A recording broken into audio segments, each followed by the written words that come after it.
Hey guys, Target Papa here. I finally added a P.38 to my collection. This has been a long time coming. I've been wanting one of these guns for years. My buddy was nice enough to sell it to me the other day for a pretty good deal. This is an all numbers matching 1944 Mauser production gun. It's got its holster and its magazines. So let's get the holster out of the way though real quick. So yeah, this gun would replace the P.38 in 1938, but both guns would continue to be manufactured and serve side by side with the German military throughout World War II. Locked breech, double action, has decocker safety. The biggest thing that I think the Germans did wrong with the P.38 was the fact that they went to a heel-mounted magazine release. They didn't stick with the frame-mounted thumb release for the magazine.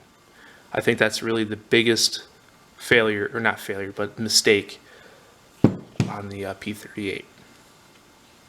I've put about 350 rounds through this gun, and it's only had a couple malfunctions, probably about 3 or 4.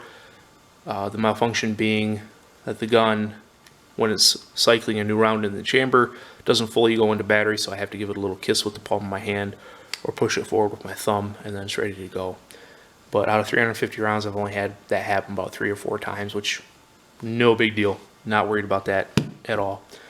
I've been running the 124 grain Remington green and white box and the 115 grain Remington green and white box without any issues. The gun is very accurate, and it's just been a real pleasure to shoot. Beretta guys will be very familiar with how the gun works. It's got the exact same, I should say the Beretta has the exact same locking mechanism as the P.38. I'm actually going to show you how it works using a Beretta 92.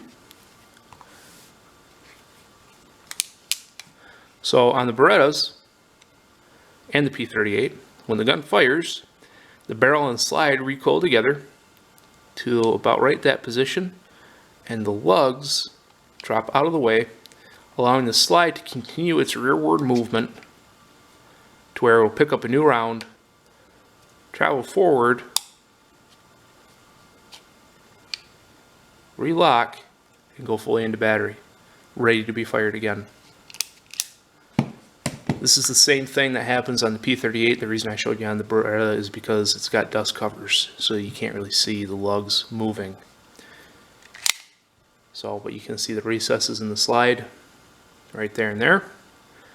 And there's the locking wedge, the piece that's left in the white or silver with no bluing on it. So yeah, this was a very modern pistol for that point in time.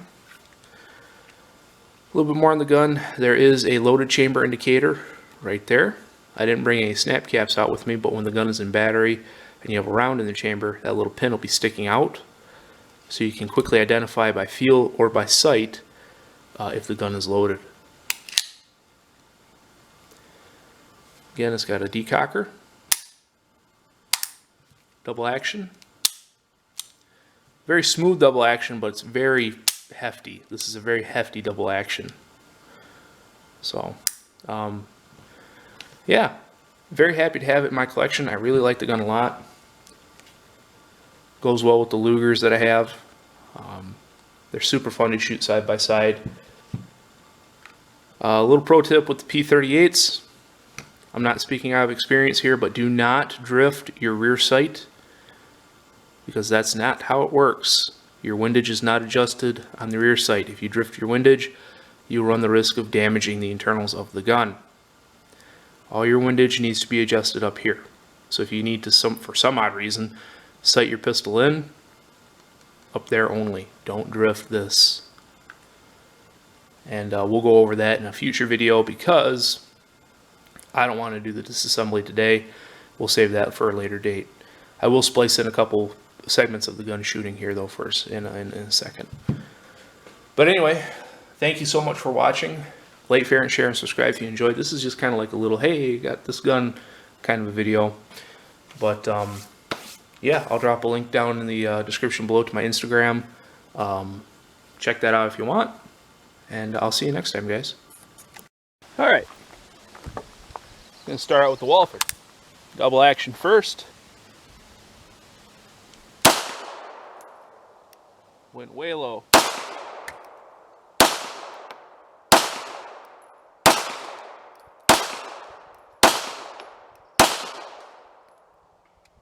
A little left, but probably me.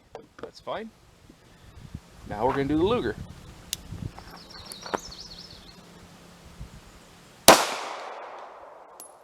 Oh.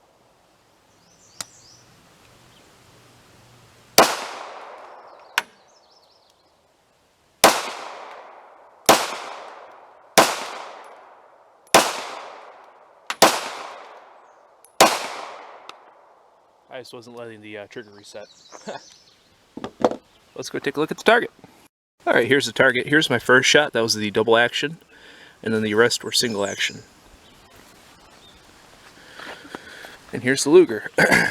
Now what was happening was I wasn't letting the trigger reset. That's why I appeared to have some issues there. But, yeah, that's not too bad.